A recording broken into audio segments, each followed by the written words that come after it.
que desapareció el nombre derechos humanos, derechos del hombre. ¿Cómo se clasifica? Y desapareció un nombrecito ahí, ¿no? Y porque también hubo muchos planteamientos sobre los derechos del hombre y de la mujer. Pero la pregunta es, ¿cómo fue la transición entre los derechos del hombre y cómo llegamos a conceptualizar los derechos humanos? Ese es un problema teórico y metodológico fundamental para comprender este problema. Manuel, muchas gracias por estar acá, por salirse de sus oficios y venir a reflexionar con nosotros sobre ese problema fundamental. Bueno, antes de decir cualquier cosa, un agradecimiento muy especial a la gente que ha organizado este congreso, a la gente que está al frente de todo el proceso del bicentenario, a la gobernación del departamento, a la alcaldía municipal, a las academias de historia, no solamente de Boyacá, sino del país, a historiadores, historiadoras, estudiantes, intelectuales que hacen de estas jornadas algo muy especial para quienes estamos aquí en el ámbito local. Yo me voy a apoyar en 3 diapositivas mal hechas, pero espero me ayuden un poquito a corregir los vacíos que pueda tener en lo que quiero decir, para tratar de decir simplemente que de los derechos del hombre a los derechos humanos hay solo un paso, y este todavía no se ha dado en Colombia. Y quisiera referirme como a 3 elementos fundamentales. El primero, que tiene que ver con la forma como llegan. Creo que esa forma no se ha superado, todavía queda un imaginario en cierto sector político de que los derechos humanos siguen siendo un tema ilegal, siguen siendo un factor que viola la autoridad del rey y que siguen siendo delito. Y eso se ha profundizado un poco, por lo menos en la medida que se visibiliza desde los años 70 hacia acá. Si nos fuéramos a mirar, en el año 78 se crea una buena cantidad de organismos asociados a la institucionalidad de los derechos humanos. El primero es la Consejería para los Derechos Humanos. Solamente hasta 2011 se crea el Sistema Nacional de Derechos Humanos y Derecho Internacional Humanitario, y recientemente lo que era la Consejería se ha convertido en otra cosa y ahora se llama la Consejería de Derechos Humanos y Relaciones Internacionales, y los derechos humanos pasaron a segundo plano porque en el primer plano van las relaciones internacionales, y hablar de relaciones internacionales pasa por el vecindario. Entonces quisiera, sin entrar en el pesimismo, hablar como de 3 momentos. Un primero donde digo que los derechos humanos están en las redes de Dios y del diablo. Un segundo momento donde los derechos humanos están en las redes de los legalismos, y un tercer momento donde los derechos humanos están en el reino de la confusión y del olvido. En este primer momento diría que en las redes de Dios y del diablo, pues es evidente que en el orden político las constituciones sucesivamente, y en eso encontraba el dato de 14 constituciones que arrancarían en 1811 y hasta 1991, en que en el orden político invocan a Dios como fuente de toda autoridad. La historia universal ha tratado de mostrar que Dios fue destituido por el Estado, y luego el Estado fue destituido por el mercado. Uno podría decir, ese es como el momento en el que nos movemos hoy, pero en Colombia creo que los 3 siguen todavía de manera permanente, y en algunas regiones se manifiestan de una manera y en otras de manera totalmente distinta, pero siempre hay unas mezclas. En el orden social, familiar y religioso siguen vigentes los 10 mandamientos, no la constitución política, y son enseñados en el sistema educativo desde la primera escuela y repetidos en el púlpito de los templos. no ha habido una distinción entre orden religioso y político, siempre han estado cruzados en términos de lo que configuraría esa mezcla de lo religioso, asociado fundamentalmente a lo católico, y lo que serían los derechos humanos asociados a un pensamiento laico. En algunas partes uno se encuentra con la idea de que los derechos humanos empiezan a ser tratados como formas mediante las cuales se trata de poner un límite al Estado que va a tener la capacidad de castigar y va a tener asimismo una menor responsabilidad divina. A lo que temen los hombres es fundamentalmente a las sentencias de culpabilidad que requería de pruebas y testigos. Pero en Colombia hay una élite supremamente ingeniosa que aprendió a manipular las pruebas y a eliminar los testigos. Y esto se ha mantenido a lo largo de toda nuestra historia, y el mandato de la Iglesia se mantuvo con todo su influjo en la nueva nación, es decir, en la Nueva Granada, y apareció el cielo como la salvación y el infierno como el castigo. A partir de ahí uno podría decir que hay tres elementos de los que podríamos hablar. El primero es el sentido de la vida, que para este país siguió siendo un sentido de vida cristiano, y pero busca la felicidad sobre la tierra, no tanto en el reino de los cielos, y esa felicidad sobre la tierra para las élites va a ser bienestar material y riqueza, y ese bienestar material y riqueza poco a poco se han ido transformando en corrupción y desigualdad, es decir, en el crecimiento exorbitante de la riqueza en manos de pocos. En un segundo momento, digamos, los derechos humanos fueron presentados como derechos y deberes de los ciudadanos, y aquí la claridad siempre termina en lo mismo.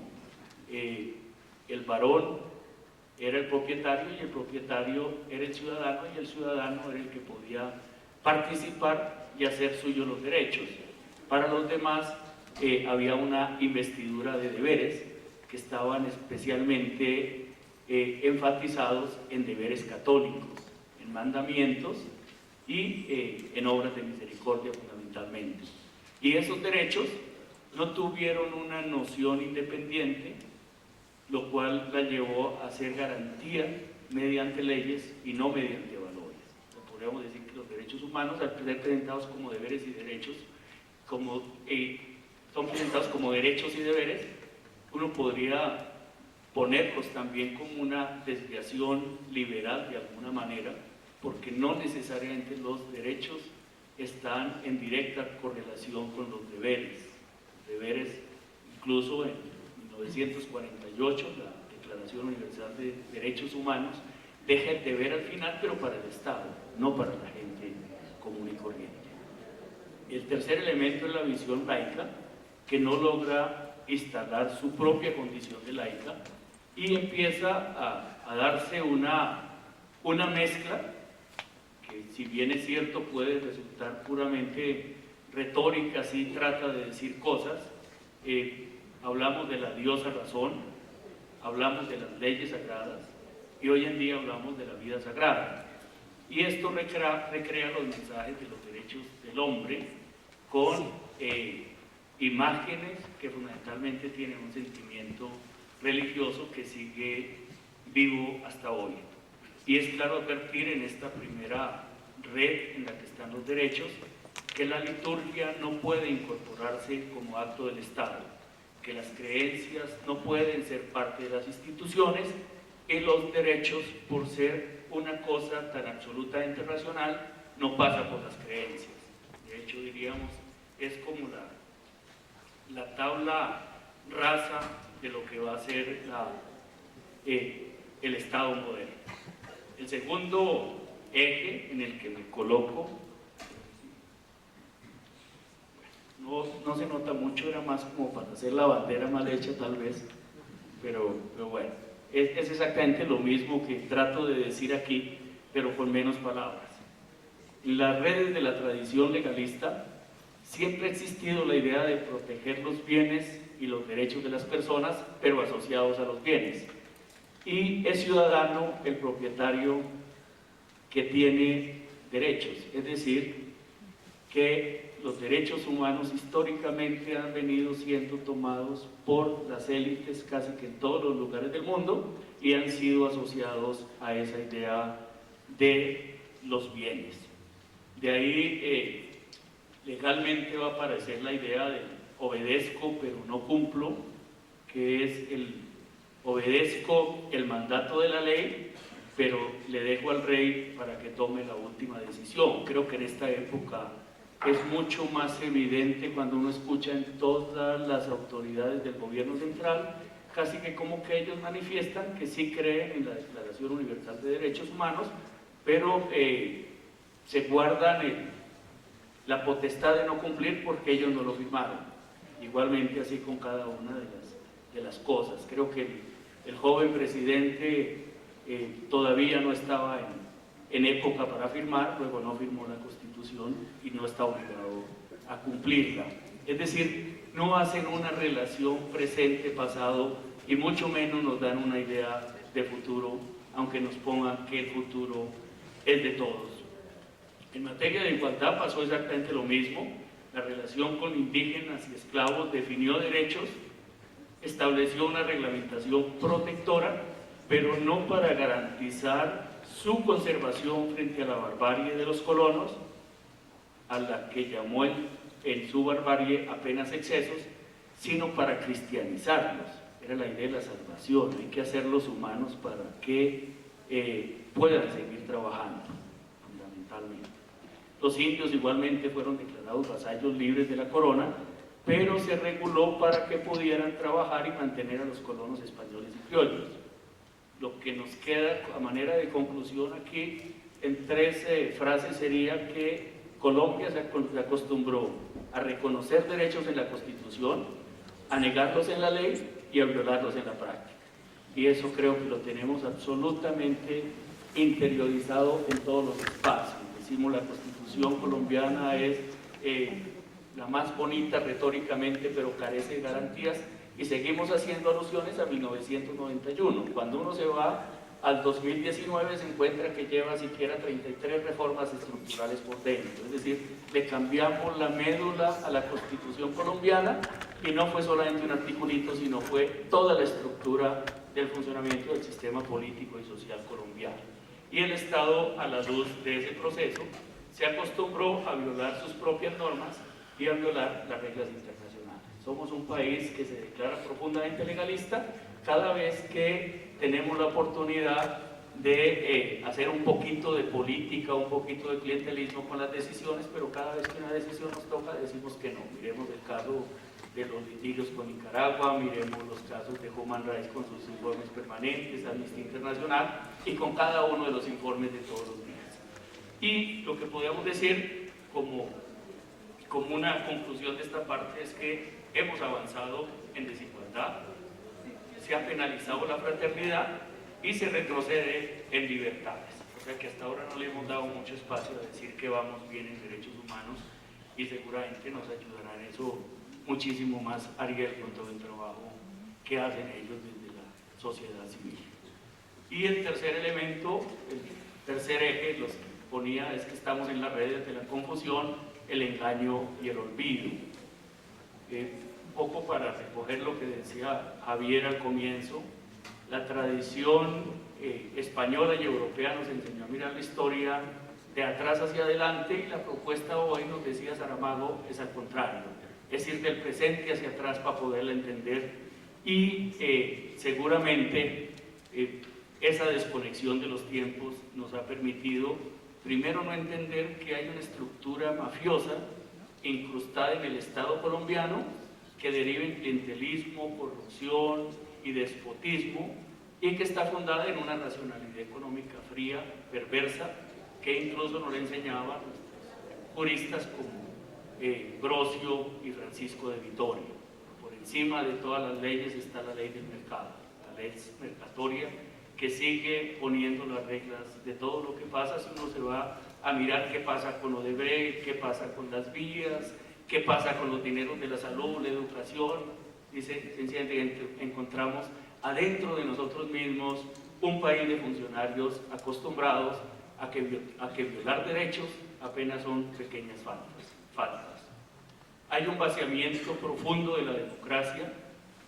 Uno podría decir que hay dos grandes valores: el valor de la política, que no tiene precio, y el valor de la economía, que tiene precio, y debían ir separadas, pero en este país van juntas, y cuando las dos se juntan no hay posibilidad de hablar de derechos humanos siquiera. Los datos nos los presentan, el continuo genocidio en que hemos caído en este país cada vez que hablamos de derechos humanos, al punto que hoy ya no sabemos de qué derechos hablamos, ni cuándo vamos a hablar de qué tipo de derechos. Encontramos una erosión profunda de derechos sociales. Podemos decir, hay una sociedad que políticamente se presenta democrática, pero que socialmente actúa con un engranaje absolutamente fascista. Sobre eso tengo un texto final que se llama Entre el nazismo y la dignidad, donde trato de mostrar algunas cosas tan curiosas como las que nos pasan hoy en día en Colombia, y es que, por ejemplo, en los viajes a los campos de concentración, quienes iban allí, que iban contra su voluntad, que fueron millones, pagaron su boleto de ida. Iban con tarifa plena los adultos, con media tarifa los menores de 14, iban gratis los menores de 4 años, y los grupos de más de 100 tenían tarifa especial. Había una agencia de viajes oficial que hacía trámites, facturaba, cobraba, cambiaba moneda, y lo que nos deja en claro es que había una autofinanciación del exterminio, y eso es lo que hemos hecho nosotros, por lo menos para no ir tan lejos, en los últimos 50 años, cuando dejamos de hablar de los derechos del hombre y del ciudadano y empezamos a hablar de los derechos humanos, pero todavía nos preguntamos, por ejemplo, si las mujeres también tienen esos mismos derechos o hay derechos para las humanas. Gracias.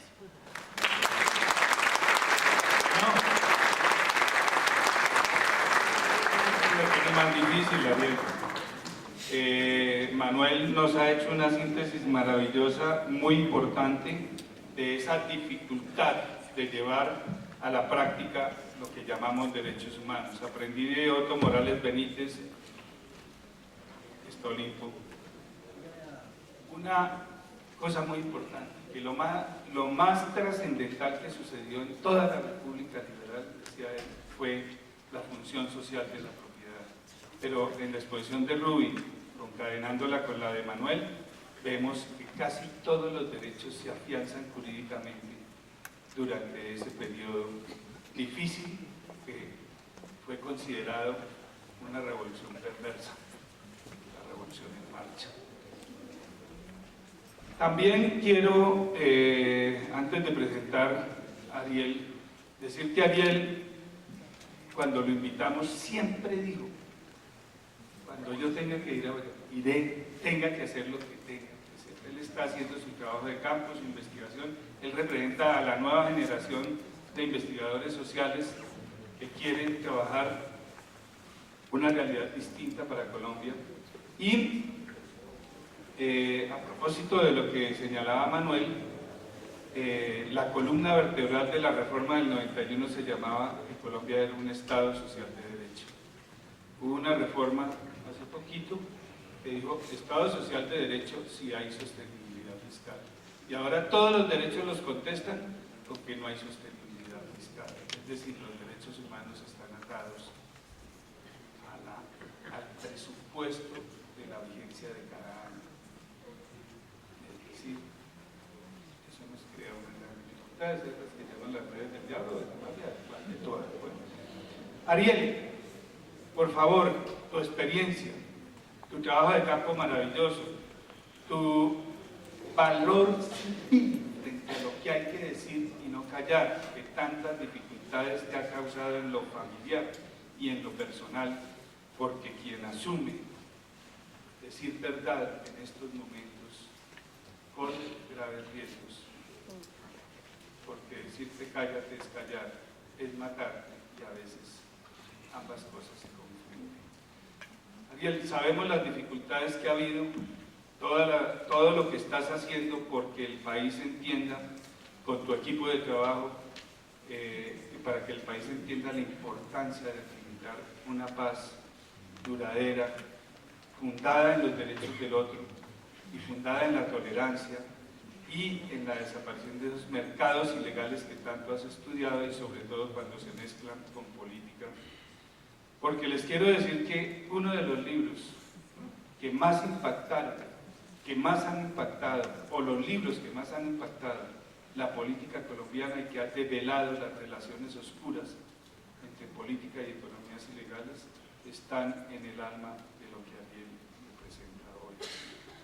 Muchísimas gracias por ese valor de los jóvenes que representas y por ese temple y ese no miedo que a veces nos asusta a todos. Muchas gracias, Ariel.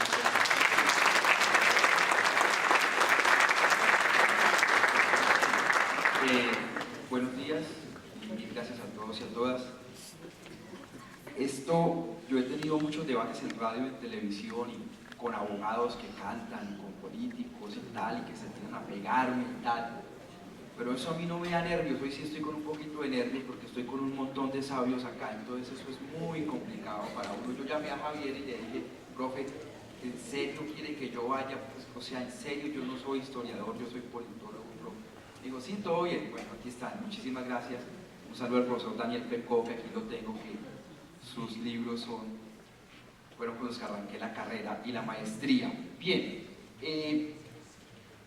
a ver, mi presentación tiene 3 partes. Hay una parte que es como la que siempre me preguntan a mí, la que todo el mundo quiere ver, y es, después del proceso con las FARC, después de todo ese camino recorrido, ¿cómo estamos? Entonces me dicen a mí, después de la bomba que colocó el ELN en la Academia de Policía, volvimos a los años 90, una amiga periodista dijo una cosa de esas tan terribles. Muchos amigos míos de izquierda me dicen, mire esta matazón de líderes sociales, estamos como en la época de la UP, esto está peor, volvió el paramilitarismo, me dicen otros, las FARC volvieron a nacer, nunca se desmovilizaron, me dicen otros, las disidencias son las mismas FARC, etc. Entonces les quiero hablar de eso en la primera parte. Luego hay una segunda parte, después de haber escuchado aquí la profesora y el profesor, que es, yo acabo de terminar un libro que duré 6 años haciéndolo, se llama Detrás de la guerra en Colombia. Eso compila como 14 millones de datos, pero hay una pregunta que siempre rondó el libro y que por la naturaleza pues yo no la podía responder, ahí hay cosas pero no la respondí directamente, y es ¿por qué cuando cae el muro de Berlín, que todas las guerrillas comenzaron a negociar la paz, al menos en el hemisferio occidental, por qué cuando hicimos una constitución que prometía prometía mucho la teoría gringa, ¿no? Que a mayor democracia, mayor capacidad de una sociedad de asimilar contradicciones y por tanto mayores niveles de paz en una sociedad democrática? Y entonces creamos el multipartidismo, el Estado Social de Derecho, Antonio Navarro fue un exguerrillero, fue ministro de Salud, la corriente de Renovación Socialista llegó al Congreso, los paramilitares de Ariel Otero negociaron la paz, aunque después lo terminan matando en el año 92, creo, en el Magdalena Medio, etc. ¿Y por qué después de eso es que arranca la mayor plomacera en este país? Digamos, porque uno dice, no, aquí hubo 50 años de conflicto, pero en la vida real el 60% de las víctimas fue el año 95 al año 2005. Digamos, la guerra de verdad fue esos 10 años, lo demás fue como entrenamiento. Entonces uno dice, ok, entonces la pregunta era, ¿por qué? ¿Por qué pasó eso? O sea, ¿qué es lo que hizo que esto fuera? De eso quiero hablar en el segundo momento. Y luego hay un tercer momento, si alcanzo, si no, no importa, que lo que quiero trabajar es todos estos temas de posconflicto en medio de economías ilegales. En La Habana yo asesoré, la fundación en la que yo trabajo, asesoró los últimos 2 puntos de negociación de La Habana. Y con León Valencia, que es mi jefe, duramos viviendo casi 2 años en La Habana, nos tocaba viajar cada 15 días. y yo veía desfilar expertos de Irlanda del Norte, expertos de El Salvador, los guatemaltecos desfilaban y yo decía, pucha, Irlanda del Norte no estaba lleno de cultivos de coca cuando hizo el proceso de paz, o sea, ni tenía 200 municipios con minería ilegal. Nuestro posconflicto se parece más al África subsahariana de la República Democrática del Congo, de Liberia, y no a esta vaina del hemisferio occidental. Y efectivamente al final tuve la razón, pero entonces de eso quiero hablar al tercer momento. Vamos con el primero. Miren, ¿cómo está la situación en el país? Quien diga que el proceso de paz no sirvió para bajar la violencia en el país, o está diciendo mentiras, o está queriendo manipular. Una de dos. O es un gran mentiroso o es un gran manipulador. En el peor año de la guerra nosotros tuvimos 700.000 desplazados, año 2001. El año pasado fueron 100.000 y este año van a ser 80.000. Que yo sepa, 80.000 es mucho menor que 700.000.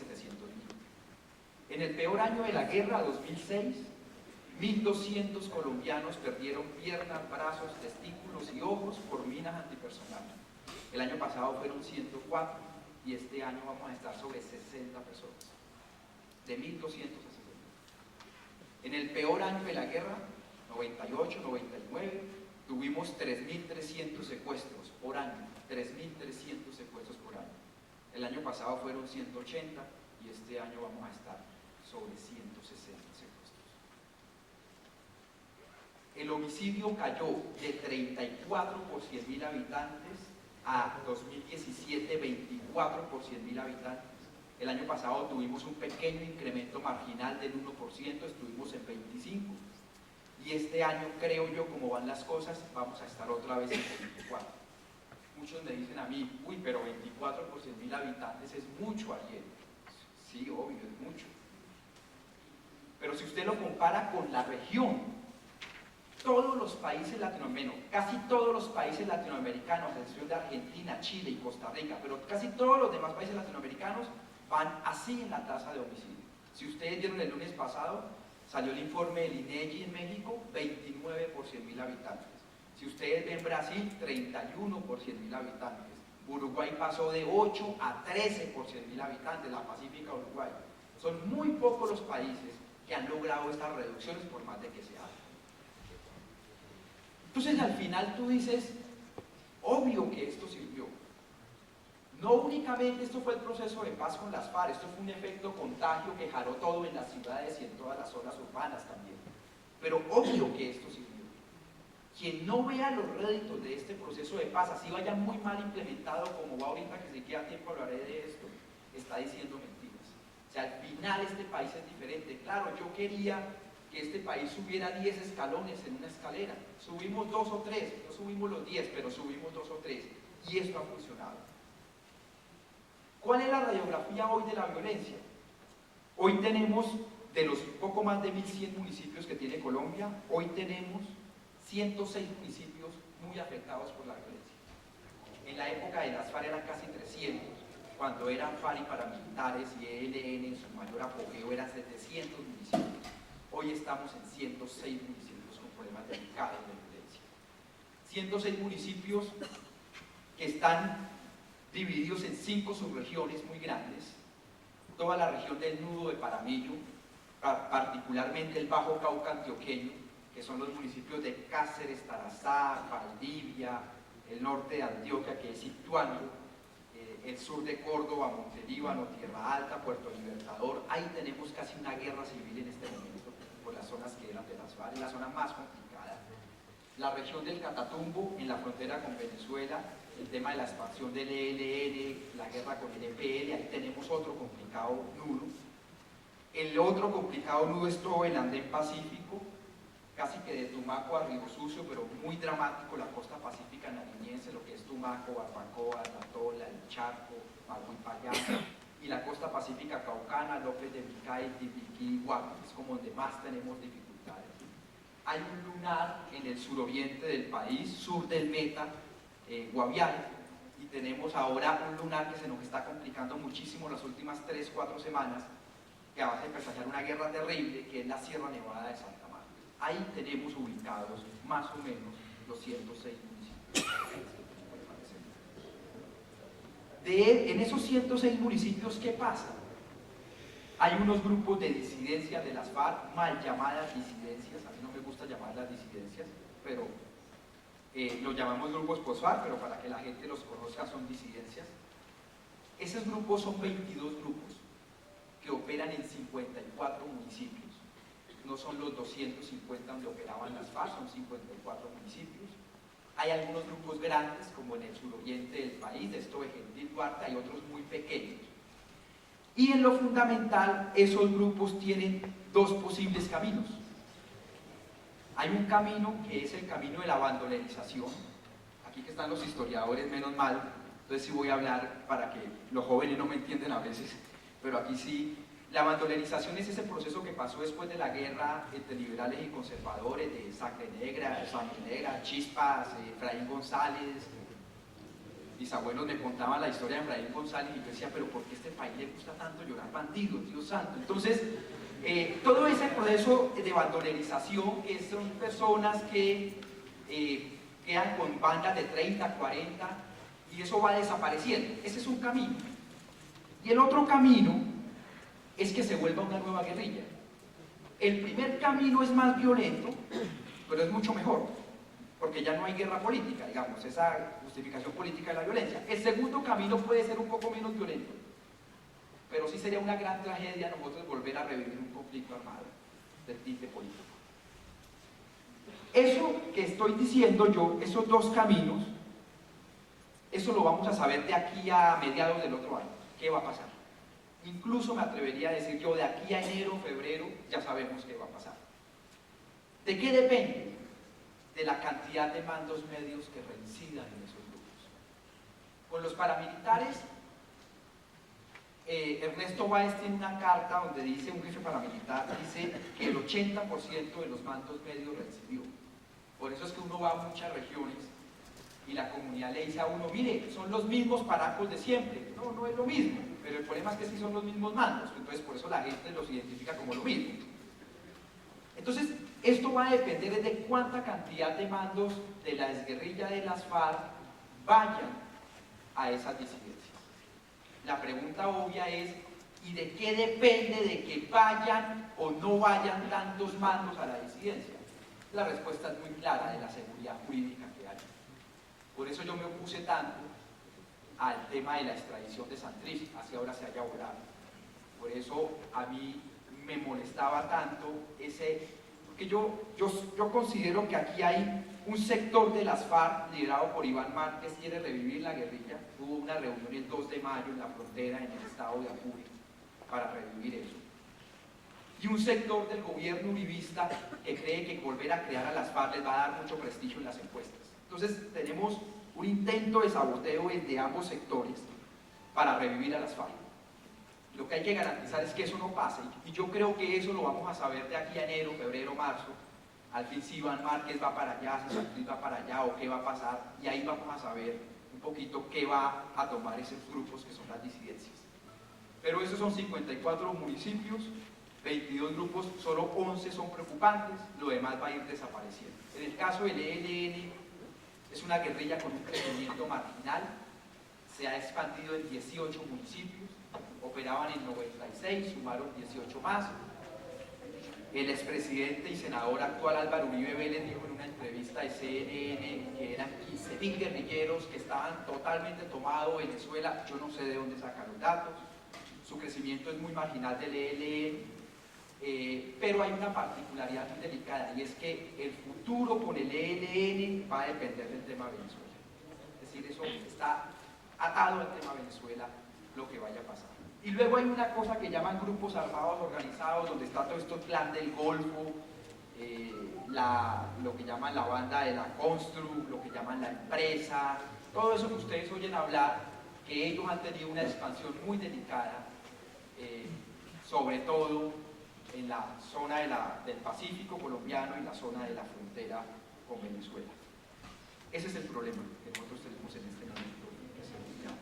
Son 106 municipios, y este año, aunque el gobierno le ha ido muy mal en temas de seguridad, en el sentido de que no hay táctica militar en el territorio. Ustedes van a ver el discurso del presidente Duque pasado mañana, donde él va a salir a cantar victoria porque los indicadores de seguridad siguen reduciéndose, gracias al proceso de paz, digamos, así ellos lo van a querer. Ahí, y con esto termino esta primera parte, ahí tenemos un tema muy delicado de una violencia selectiva contra excombatientes de las FARC, contra líderes sociales, y ahora lo que está pasando con violencia política. Si ustedes vieron hace 2 días, mataron un nuevo candidato a la alcaldía en el norte del Valle. En este año van más de 150 ataques por las elecciones locales. Entonces, primera parte, conclusión, este país ha mejorado. Falta mucho, dice mi papá, falta que mucha sangre corra debajo del puente, pero hemos mejorado. Segunda parte, el tema de violencia política y el tema de violencia selectiva. Miren, la Defensoría del Pueblo dice: cada 2 días asesinan un líder social en Colombia. El gobierno colombiano tiene los datos de las Naciones Unidas y dicen: no es cada 2 días, es cada 5 días. Por eso las cifras varían de 290 líderes hasta 500 líderes, pero todo el mundo más o menos acepta que lo que están matando. La discusión, dice el gobierno, es: eso no es sistemático, porque el que mata no es el mismo. O sea, esto no es Carlos Castaño, que un día se levanta a matar comunistas y dice: hoy voy a matar 5, y ordena y los mata. No. Dice el gobierno: aquí hay una multiplicidad de grupos locales y regionales y por tanto no hay sistematicidad en el homicidio a líderes sociales. Eso obedece a causas locales. Uno va y mira los datos y efectivamente es así. Hay una matiz, pero efectivamente el 70% de los que matan líderes sociales son sicarios particulares que los pagan para que maten líderes sociales. Es decir, no hay, el Clan del Golfo no mata líderes sociales en la frontera con Venezuela. Hay sicarios que trabajan para ellos, que los contratan para que los maten. Hubo un caso de un sicario que entrevistamos en Medellín. El muchacho nos decía: mire, a mí me llegaron con 2 millones de pesos, me pusieron una moto con otro muchacho y me dieron una foto y me dijeron: saliendo de ese edificio sale el man, vaya mátelo. Y yo fui y lo maté. No sé quién era el señor y no sé quién me contrató. Entonces, desde ese punto de vista no hay sistematicidad. Sin embargo, cuando uno mira los perfiles de los asesinados, de las víctimas asesinadas, ahí sí ya encuentra sistematicidad. El 60% de los líderes sociales asesinados son del movimiento comunal, que se oponen a economías ilegales, son reclamantes de tierra o de verdad, y son personas que querían participar en política. Es decir, y ahora los ambientalistas, los líderes ambientalistas están subiendo muchísimo, pero es decir, ustedes de la víctima sí encuentran similitudes. Y si usted va y mira las zonas donde lo que están matando, hay 3 departamentos que se llevan como el 60% también: Antioquia, Cauca y Nariño. Se chupan el 60%, 55-56% de las victimizaciones totales. Y si usted esculca en cada uno de esos departamentos, hay zonas donde usted concentra todo. Los reclamantes de tierra, lo que están asesinando es en el Urabá, en el sur de Córdoba. Ahí es donde lo que están matando durísimo. Los que quieren participar en política más hacia el Bajo Cauca antioqueño, lo que les decía Caucasia, Cáceres, Tarazá. Entonces, es posible encontrar sistematicidad. La teoría gringa, generalmente, esos son esos académicos que cruzan 2 bases de datos, que nunca visitan Colombia y que dicen que hay una correlación. Por eso es que hay que tomarlo con cuidado. La teoría gringa te dice lo siguiente: te dice, cuando hay procesos de paz,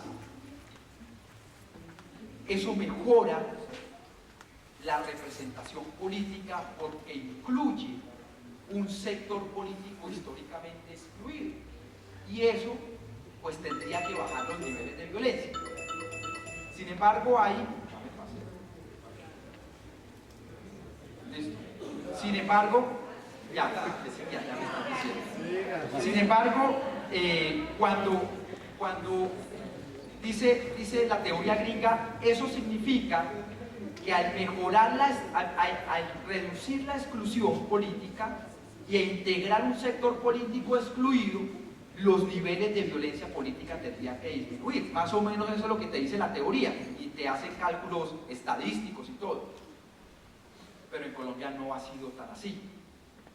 Todo parece indicar que los mayores niveles de democratización social llevan a que las élites locales y regionales tiendan a responder violentamente los procesos democratizadores. Por eso, cuando nosotros elegimos alcaldes y gobernadores, arrancó la matazón.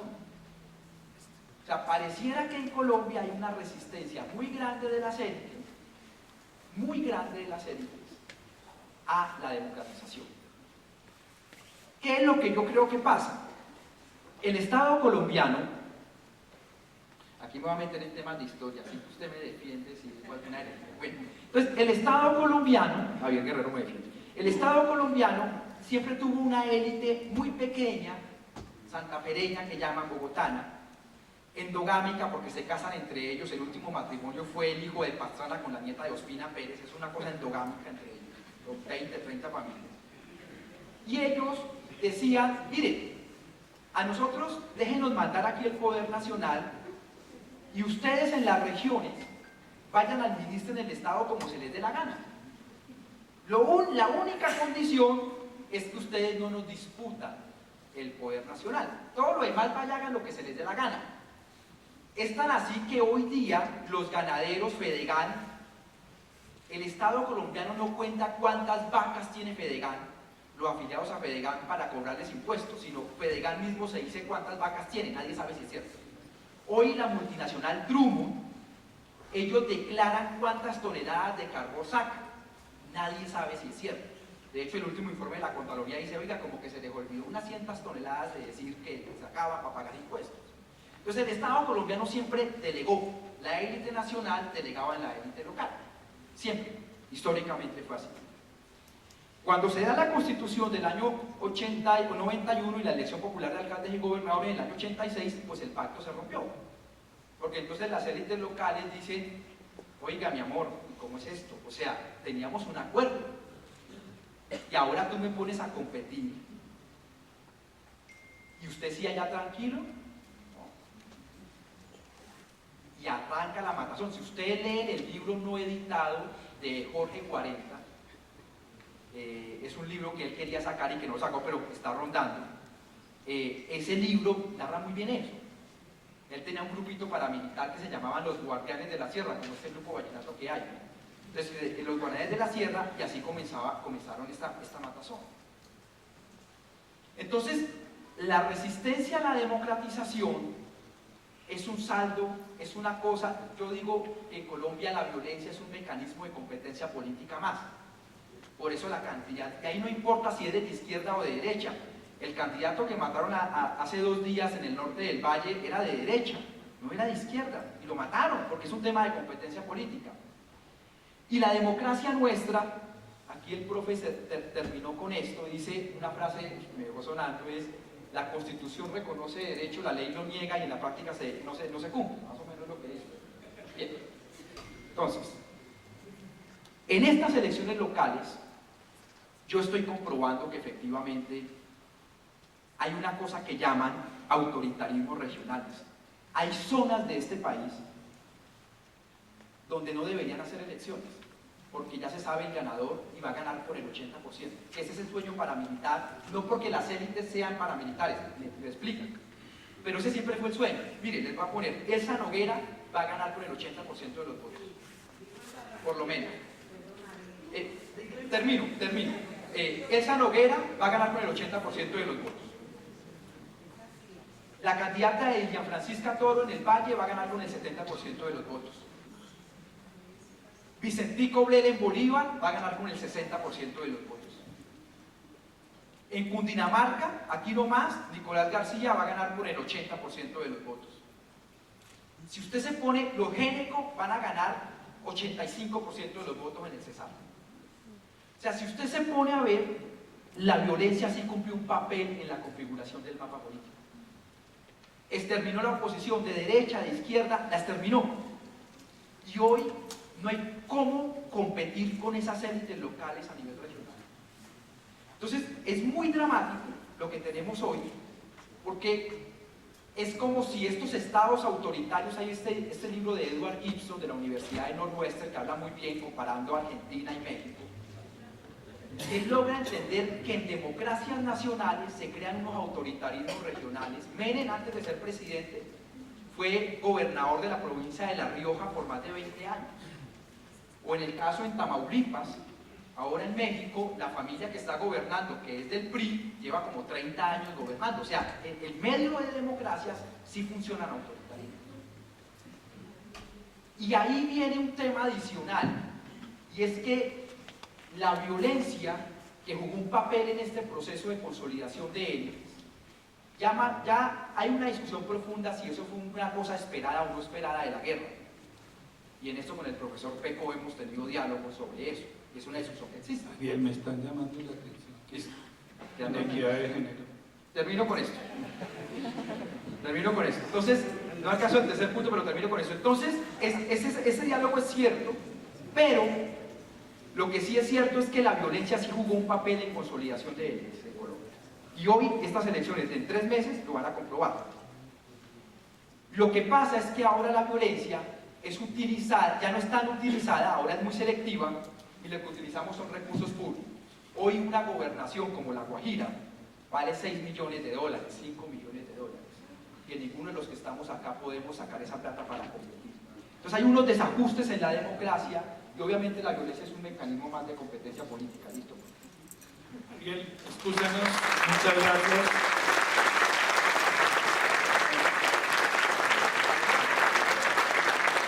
Me hace recordar la exposición clave de Ariel que esta universidad en 1982 inició 3 simposios nacionales sobre la violencia en Colombia, en Chiquinquirá.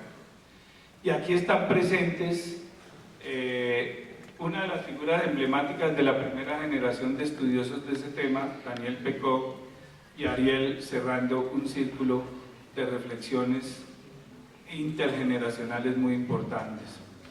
Bueno, el tiempo es lo único que no sé. Teníamos una segunda ronda de 2 minutos con cada uno de ellos, pero no se va a poder hacer porque el tiempo es inexorable y ese no se puede alargar.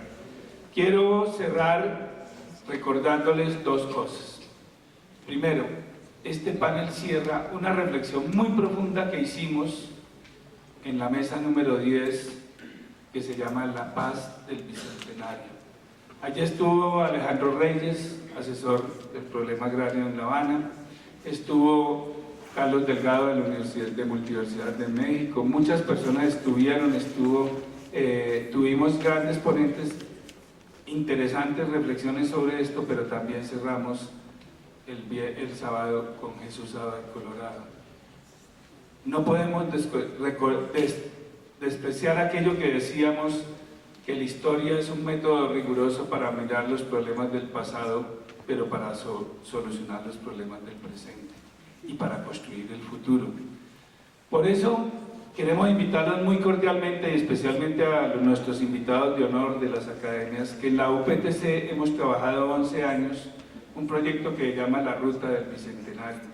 Allí hay una carpa que va a estar presente de diferentes maneras en 100 municipios de Boyacá. Queremos que sean los 123 municipios de Boyacá, que tiene una exposición didáctica hecha con todo el cariño, un dispositivo didáctico para que todos entendamos qué estamos conmemorando y cómo los 77 días de gloria hacia la libertad tenemos que comprenderlos para entender todo lo que pasó después. Esos 77 días son una epopeya latinoamericana y nosotros queremos que ustedes conozcan ese proyecto pedagógico que está en una carpa en el campus de la universidad y que queremos mostrárselo. Es el regalo que la UPTC le hace a esta conmemoración y a todos los jóvenes, maestros y estudiantes de nuestro departamento y del país. Estamos tratando con el ICANN de ir a muchos más municipios más de otras regiones del país, pero eso lo definiremos esta semana. Finalmente quiero decir que Monseñor los El agradecimiento por la invitación a participar en este importante Congreso Internacional de Historia. La celebración del bicentenario de la independencia nacional y la actual situación del país, de un lado nos permiten y de otro nos demandan reflexionar sobre los grandes vacíos que tiene nuestra sociedad respecto al conocimiento de la historia de Colombia, historia que nos debería permitir afianzar el concepto de nación, fortalecer nuestro arraigo y avivar los sentimientos de patria. Para adelantar las acciones que podemos y debemos acometer en dirección a subsanar estos vacíos y prestar un servicio desde el campo de nuestras experiencias académicas como una propuesta concreta, instamos a priorizar el conocimiento de la historia que nos une. ¿En qué país vivimos? En el preámbulo de la Constitución que actualmente nos rige en Colombia, se manifiesta que esta Carta Magna se decreta, sanciona y promulga con el fin de fortalecer la unidad de la nación. Textualmente dice: el pueblo de Colombia, en ejercicio de su poder soberano, representado por sus delegatarios a la Asamblea Nacional Constituyente, invocando la protección de Dios y con el fin de fortalecer la unidad de la nación y asegurar a sus integrantes la vida, la convivencia, el trabajo, la justicia, la igualdad, el conocimiento, la libertad y la paz dentro de un marco jurídico, democrático y participativo que garantice un orden político, económico y social, y comprometido a impulsar la integración de la comunidad latinoamericana, decreta, sanciona y promulga la Constitución.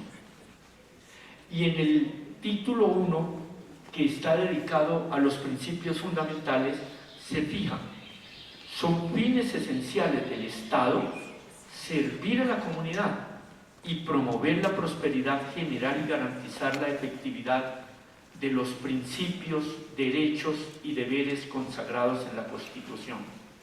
Enfatizo: facilitar la participación de todos en las decisiones que los afectan y en la vida económica, política, administrativa y cultural de la nación. Defender la independencia nacional, mantener la integridad territorial y asegurar la convivencia pacífica y la vigencia de un orden justo.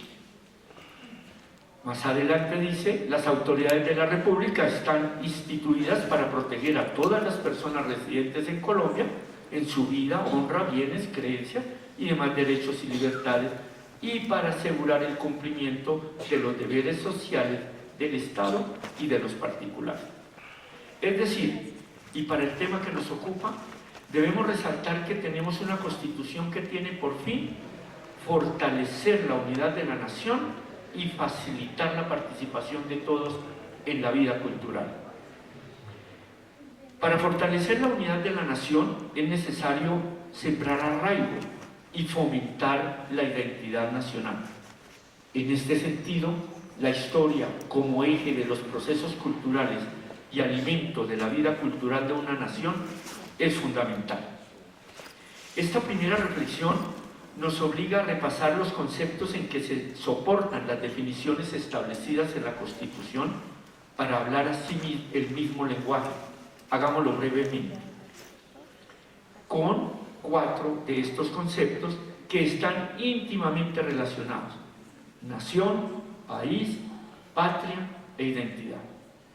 Por nación se entiende el conjunto de personas de un mismo origen étnico que comparten vínculos históricos, culturales, religiosos, etc., tienen conciencia de pertenecer a un mismo pueblo o comunidad y generalmente hablan el mismo idioma y comparten un territorio. Por país entendemos una comunidad social con una organización política común y un territorio y órganos de gobierno propios, que es soberana e independiente políticamente de otras comunidades. Patria, ¿qué nos significa? País o lugar en el que se ha nacido, al que se pertenece por vínculos históricos o jurídicos. Lugar o comunidad en la que una persona se siente vinculada e identificada por razones afectivas. Y como identidad, comúnmente se reconoce que es la circunstancia de ser una persona en concreto y no otra, determinada por un conjunto de rasgos o características que la diferencian de otra. Por extensión, es el conjunto de rasgos o características de una comunidad que permiten distinguirla de otra. Como bien lo expresara la investigadora María Cristina Rojas de Ferro, la idea de nación es inseparable de la concepción de identidad. Pertenecer a una nación es identificarse con un nosotros, en contraposición a ellos. Esto explica por qué los sentimientos nacionales son excluyentes con el extranjero y por qué la búsqueda de símbolos e historias diferencian unas naciones de otras.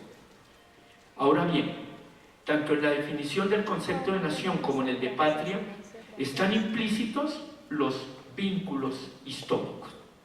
Para reconocer un vínculo histórico es necesario sentirlo, basados en el conocimiento de ese pasado común del grupo social al que pertenecemos, y allí encontramos la que por ello se he dado en llamar la historia que nos une.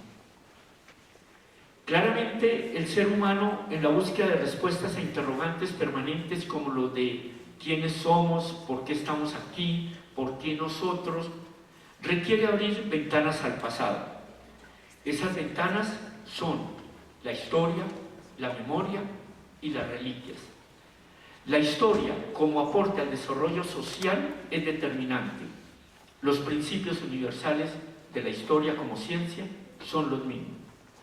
En Colombia, los vacíos dejados en los ciudadanos, como ya se dijo hoy, por la falta de enseñanza de la historia en las aulas estudiantiles desde 1983, se advierte hoy en el desconocimiento de nuestro pasado por parte de las nuevas generaciones. Se rompió el nexo que teje el tiempo. Ahora que estamos en el camino de corregir este despropósito, debemos actuar con inteligencia y prontitud. Priorizar la enseñanza de la historia básica de que un ciudadano debe ser consciente es muy necesario. Debemos tener presente que el concepto de nación involucra al tiempo. Así los colombianos venimos a hacer una continuidad enlazada a través del tiempo. La inclusión del tiempo en el concepto de nación le confiere a esta la profundidad de la historia. En este sentido, en la batalla del Puente de Boyacá, de alguna manera también estuvimos combatiendo nosotros, los colombianos de hoy. En la combinación de elementos que integran la historia, todo se convierte en un solo pueblo, en una sola narración, en una única gesta. En definitiva, a los colombianos de hoy nos acompañan los que nos antecedieron y nos enlazamos a los que pronto vendrán, a los que nos han de suceder. El actual desconocimiento de la historia requiere del esfuerzo para llenar los vacíos sobre los hechos y personajes a quienes debemos el país que tenemos.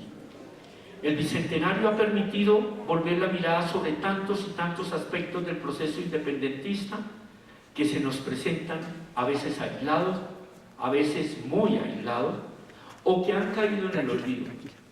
Aflora entonces la propuesta de la historia que nos une. La historia que nos une no es más que una respuesta a la sentida necesidad de llevar pronto la historia de Colombia al conocimiento de los ciudadanos. Una propuesta que nos permite a su vez ser útiles, compartir los conocimientos y resultados de nuestros estudios. Todos los aportes de las recientes investigaciones sobre participación de los hechos históricos de la mujer, de los indígenas, en los hechos históricos de la mujer, de los indígenas, de los esclavos, de los religiosos, están llamados a enriquecer el relato incluyente de la historia nacional. La inclusión de nuevas narrativas siempre suma. Es necesario llevar primero conocimiento sobre los hechos históricos para luego propiciar los espacios de diálogo y debate que el mundo de hoy nos impulsa. De otro lado, el mundo de hoy nos demanda ser creativos e implementar métodos novedosos en la tarea de llevar a la sociedad esos conocimientos históricos. Como ejemplo de exploración de nuevas experiencias, podemos agitar una memoria histórica que diría está adormecida y cuyo testimonio está en los nombres de los departamentos. Curiosamente favorable esta referencia, digo este tema, en los nombres de los departamentos, ciudades, plazas, calles y avenidas de nuestros pueblos y ciudades, en la denominación de gran cantidad de centros educativos, de dependencias oficiales y privadas, de obras civiles, de proyectos. Allí están nombres anclados a la memoria de personajes y sucesos históricos, todos de importancia trascendental para la historia nacional.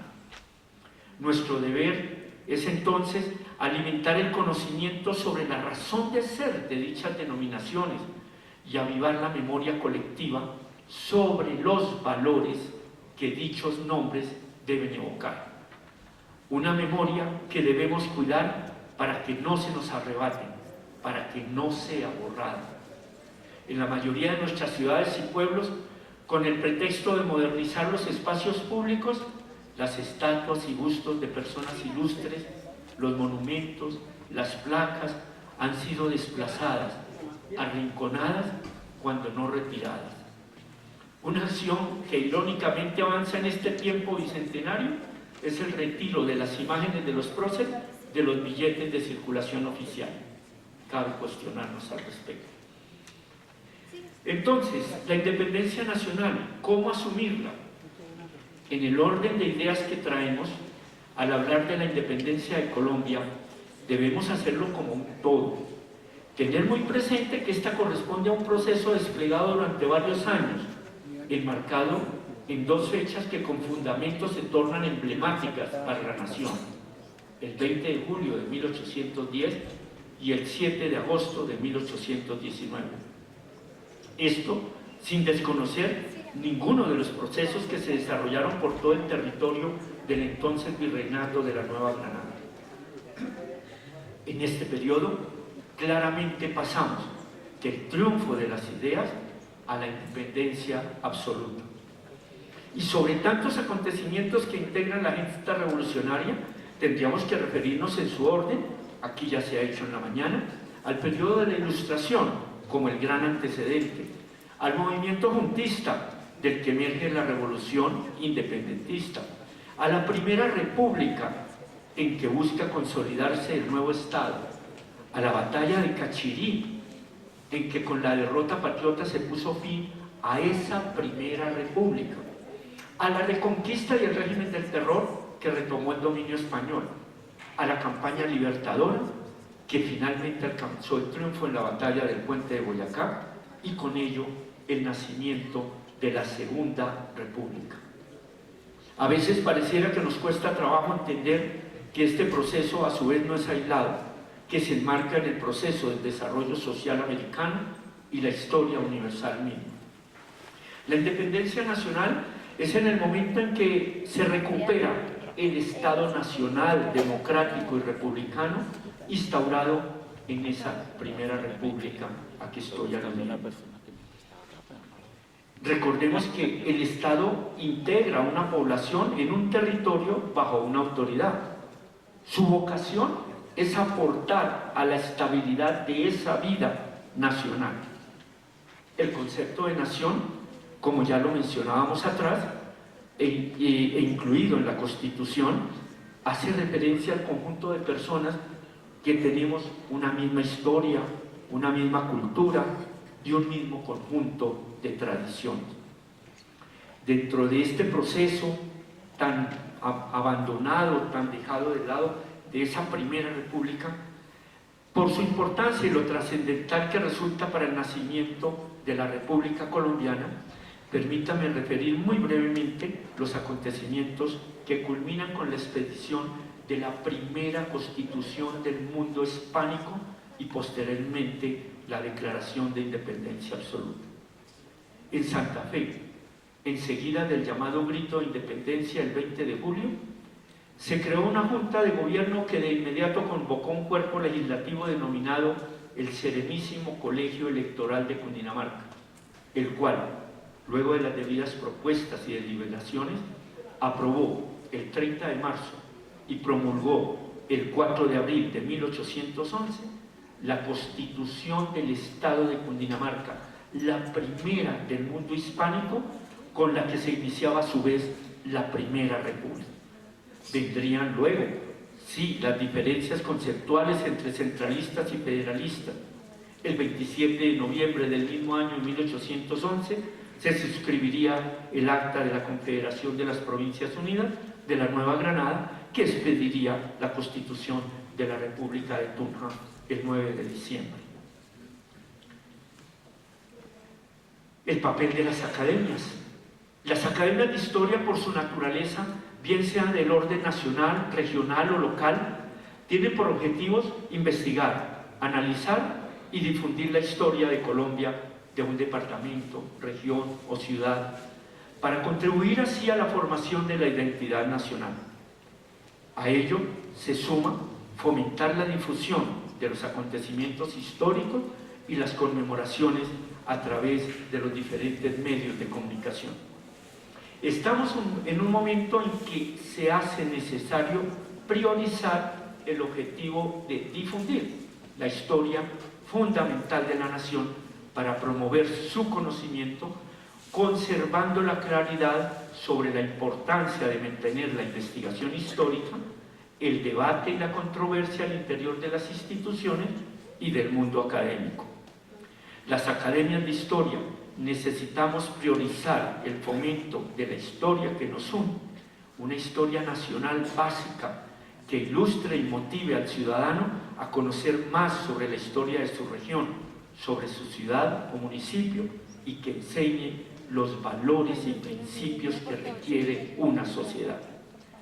Conclusión. Como colombianos, siendo consecuentes con los principios recogidos en nuestra Carta Magna, nos asiste el deber de contribuir al objetivo constitucional de fortalecer la unidad de la nación, robustecer la identidad nacional y, agrego, avivar el sentimiento de patria. Y para ello es clara la propuesta: promover y difundir la historia que nos une. El Bicentenario de la Independencia Nacional nos ofrece una oportunidad especial para impulsar este conocimiento y la apropiación de esta historia común que permite enseñar principios y valores necesarios, como ya lo decía, para vigorizar el tejido social.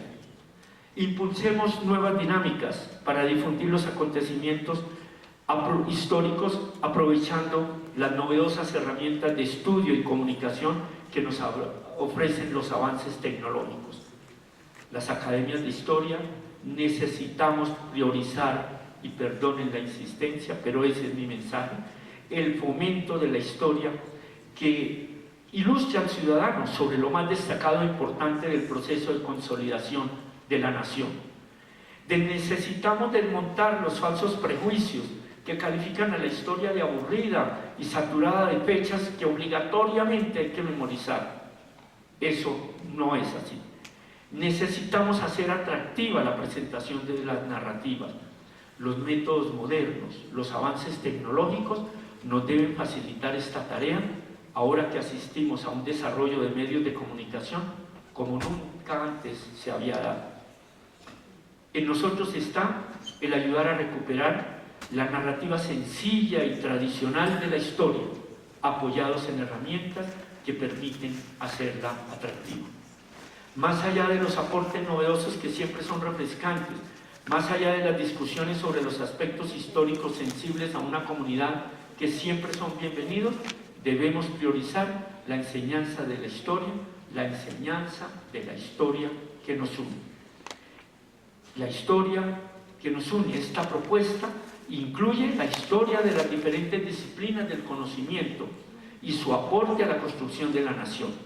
En el caso de la actividad que me honro en presidir, la lengua, la medicina, la jurisprudencia, la ingeniería, la historia misma, las ciencias exactas, físicas y naturales, la geografía, la arquitectura, las artes, la economía, disciplinas todas que están integradas en el Colegio Máximo en las Academias de Colombia, entidad integrada por apreciables grupos de intelectuales, todos prestos a continuar sirviendo a la construcción de esta nuestra amada nación.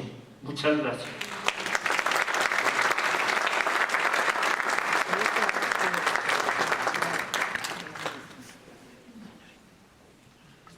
De Boyacá, Banco de la República, Alcaldía Mayor de Tunja y las demás instituciones aliadas que han hecho posible este importante escenario de encuentro y reflexión académica. Sean bienvenidos al Teatro Mayor Bicentenario para dar inicio al panel de clausura conversatorio Educación Rural Indígena en América Latina, y con este al cierre de la jornada académica del Congreso Internacional Bicentenario de la Independencia de Colombia 1819-2019. Un saludo muy especial a la señora Premio Nobel Rigoberta Menchú, al señor gobernador Carlos Andrés Amaya, al señor alcalde de la ciudad de Tunja, Pablo Emilio Cepeda Novoa, señor rector de la Universidad Pedagógica y Tecnológica de Colombia, doctor Óscar Hernán Ramírez. Agradecemos la participación masiva de la ciudadanía en este y en la realización de estos 4 días de congreso. Educación rural indígena en América Latina. Una mirada en los 200 años del bicentenario de la independencia. Enseguida, el panel, tenemos un espacio para los medios de comunicación a partir de las 4 de la tarde en la... A todos a la clausura de este congreso conmemorativo de los 200 años del inicio de la historia de la República de Colombia, que finaliza en el día de hoy este congreso con el panel Educación Rural Indígena en Latinoamérica. Como todos saben, Colombia nació aquí, en esta cuna y taller de la libertad, como lo denominó a esta tierra Simón Bolívar. Como todos saben, esta es la tierra de los muiscas, de los laches, chitaleros, embera, uva y tuneros, y la tierra del fruto de sus trabajos. Es la tierra de las ruanas, de los paños, de las alpargatas, de la cebada, del trigo, del maíz y de la papa. Pero también lo es de las harinas y de la sal.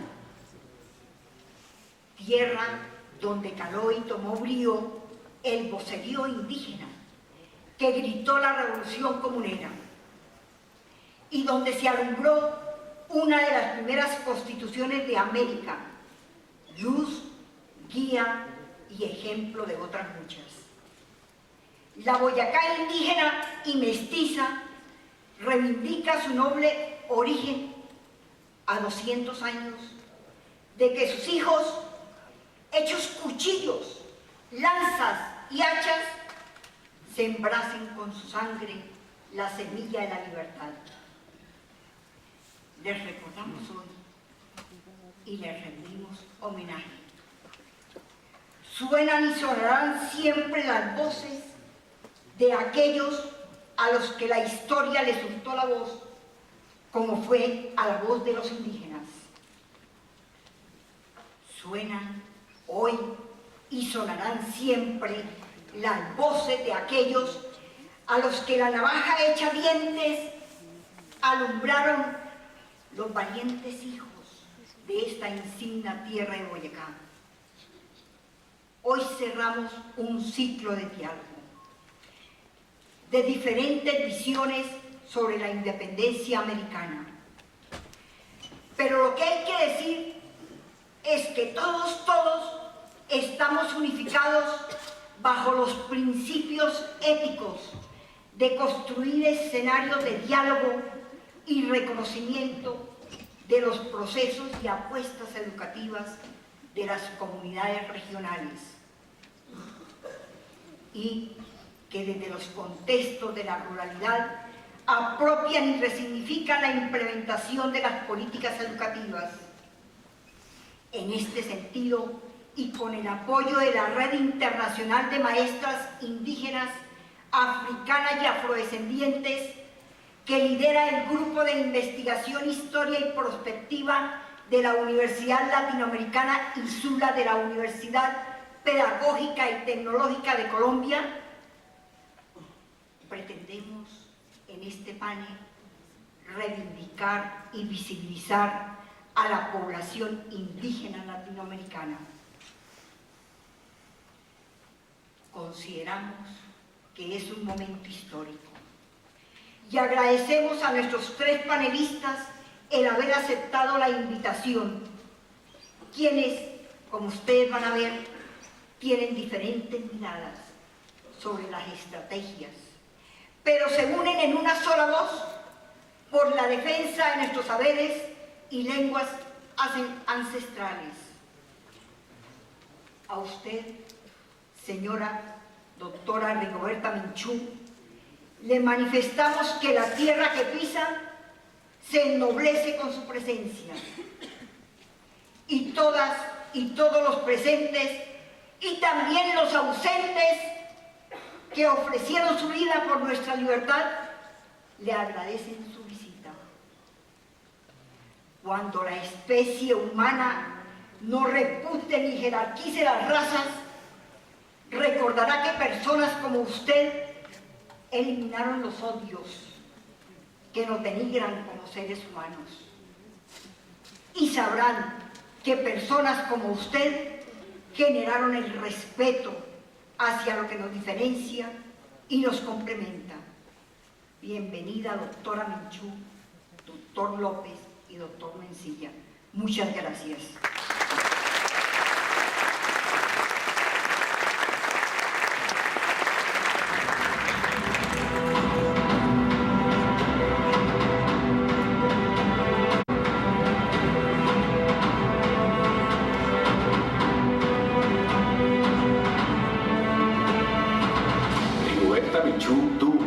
Social, activista, dirigente política, escritora y guía espiritual.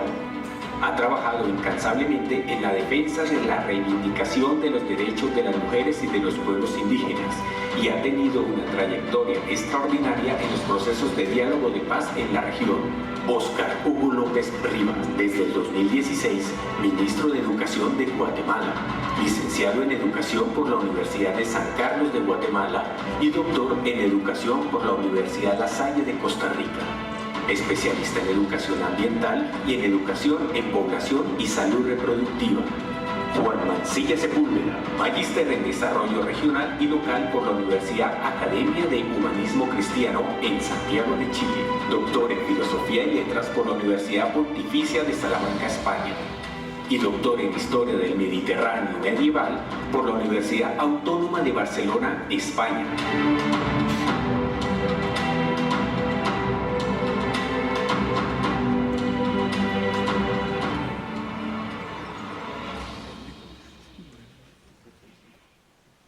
La metodología que contestarán en el siguiente orden, y cada uno tendrá exactamente 10 minutos para la respuesta.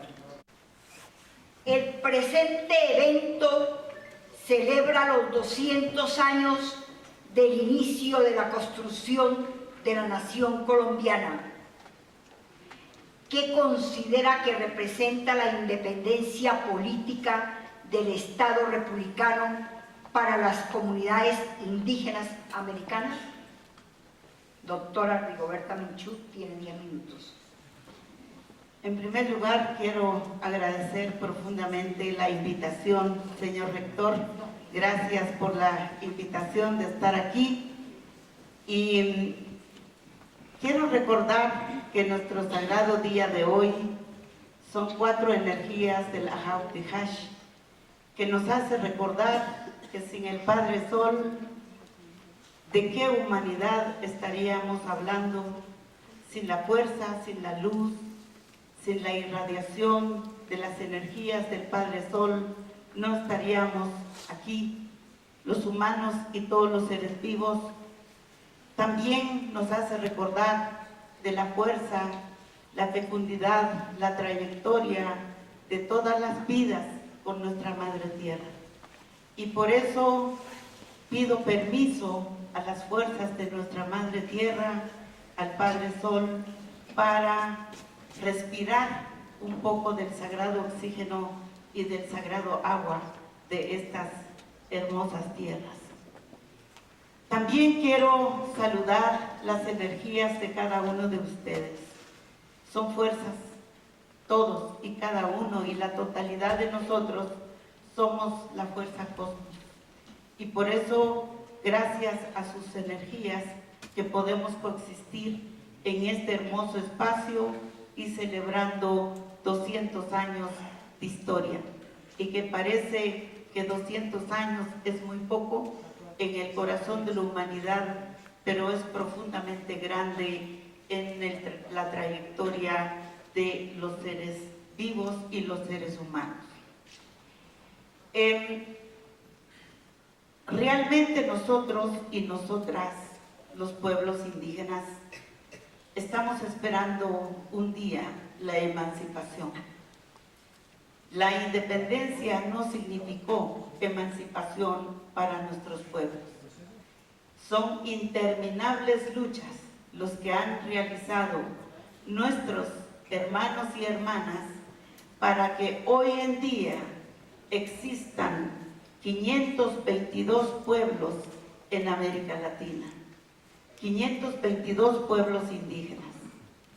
Son interminables luchas los que han hecho nuestros pueblos para que existan hoy 440 lenguas en este sagrado continente. Pero esas luchas nunca fueron parte del sistema institucional.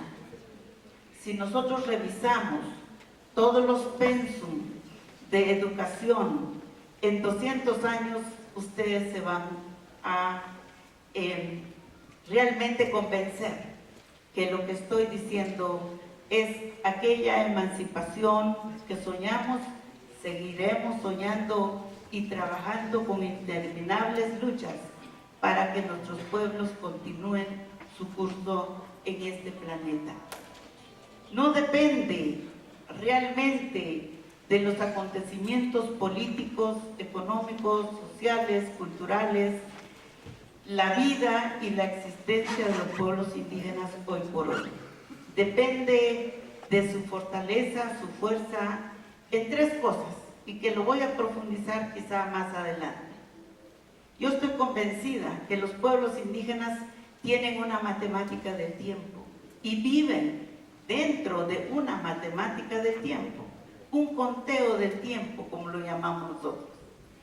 Tenemos una filosofía ancestral que nos ha permitido coexistir y coexistir pacíficamente, porque si ustedes ven las huellas de las armas en los pueblos indígenas, muchas veces no fueron guerras nuestras, fueron guerras ajenas en las que nos involucramos y definitivamente pues es parte de la sobrevivencia.